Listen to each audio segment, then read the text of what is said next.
تسلی ہے قدرت مجھے کچھ بڑا بنانا چاہتی ہے، لیکن ساتھ ہی کچھ بڑا بننے کی خواہش ہی مرتی جا رہی ہے۔ شاید میں مانگ سات رہی ہوں یا شاید مانگ ہی غلط رہی ہوں، جو ابھی تک میری مانگ پوری ہی نہیں ہو رہی۔ کبھی کبھی ہماری خواہشیں پوری تو ہو جاتی ہیں، لیکن ہم ان کی غیر موجودگی کے اتنے عادی ہو جاتے ہیں کہ جب وہ خواہشیں ہماری پوری ہو بھی جاتی ہیں تو شاید ہمیں ان کی کوئی ضرورت نہیں محسوس ہوتی۔ جیسے کبھی کبھی آپ کو محسوس ہوتا ہے کہ آپ کے پاس فیم ہو، لیکن بعد میں جب آپ کو مل جاتا ہے تو آپ کو اس کی ضرورت محسوس ہی نہیں ہوتی۔ لائف ایسی ہی ہے، اتنے سوالوں سے بھری ہوئی، اتنے زیادہ سوالوں سے بھری ہوئی کہ ہمارے پاس ان سوالوں کا کوئی جواب نہیں ہوتا۔ اگر ہم ان سوالوں کو لکھنے بیٹھیں تو ہماری زندگی کی جتنی بھی تختیاں ہیں وہ ساری ختم ہو جائیں گی، لیکن ہمیں ہمارے سوالوں کا کبھی جواب نہیں ملے گا۔ ہم پتہ نہیں کیوں قدرت کے خلاف سوال کرنا سٹارٹ کر دیتے ہیں، یہ شاید ہمیں بنایا ہی اس طرح گیا ہے کہ ہمارے دماغ اس طرح کے سوال کرنے کے عادی ہو گئے ہیں۔ پھر کبھی کبھی سوچتی ہوں کہ اگر سب کی زندگیاں آسان ہوتی تو پھر اتنا آسان کیسے ہو سکتی تھی کہ بس سوچا سمجھا اور جو چاہا وہ ہو گیا۔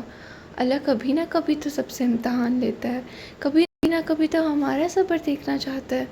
ہاں صحیح کہتے ہیں، اللہ اور اس کے بندے کے درمیان جو رشتہ ہوتا ہے وہ صرف اللہ اور اس کا بندہ ہی جان سکتا ہے۔ پتہ ہے کبھی کبھی سوچتی ہوں کہ زندگی میں اتنی دعائیں کرتے ہیں ہم، اور کبھی ہماری دعائیں فوراً ہی پوری ہو جاتی ہیں، اور کبھی ان دعاؤں کو پورا ہونے میں سال، مہینے یا پھر شاید بہت لمبا عرصہ لگ جاتا ہے۔ لیکن جب وہ دعائیں پوری ہوتی ہیں تو ہم بس حیران ہوتے ہیں کہ ابھی تو مانگی تھی، اور جب کسی دعا کو مانگے ہوئے بہت طویل عرصہ ہو جاتا ہے تو بس کہتے ہیں کہ اب اس چیز کی ضرورت نہیں ہے۔ شاید ہم ناشکرے ہیں، کہ شاید ہمیں ناشکرہ پن کی عادت ہو گئی ہے۔ مطلب ہم چاہتے ہیں کہ ہمارے پاس وہ چیز ہو، لیکن جب وہ چیز ہمیں مل جاتی ہے تو ہم کہتے ہیں یار نہیں چاہیے تھی۔ مطلب کیوں؟ شاید سب ایسے ہیں یا شاید صرف میں ایسی ہوں۔ بہت سے سوال ہیں ذہن میں، اور بہت سے سوالوں کا بہت سا جواب ہے، لیکن پھر دل کرتا ہے کہ اپنی طرف سے کچھ نہ سوچا جائے اور بس اپنی زندگی کو اللہ کے حوالے کر دیا جائے۔ ہاں یہ ہے کہ ہماری کبھی کبھی سوالوں کے جواب کسی کے پاس بھی نہیں ہوتے، اور کبھی کبھی سوال کے جواب قرآن میں موجود ہوتے ہیں، لیکن یہ ہے کہ ہم کبھی اسے تفصیل سے پڑھتے ہی نہیں ہیں۔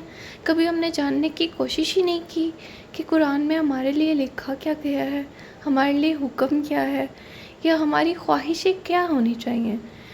ہم مسلمان ہو کر کیا خواہش کر سکتے ہیں، اور ہم کس لمٹ تک خواہش رکھ سکتے ہیں۔ کبھی کبھی ہماری خواہشیں اسلام سے ہٹ کر ہوتی ہیں، اور شاید اللہ آپ کو اس کے قریب رکھنا چاہتا ہے، اس لیے وہ آپ کی کچھ خواہشوں کو پورا ہی نہیں کرتا۔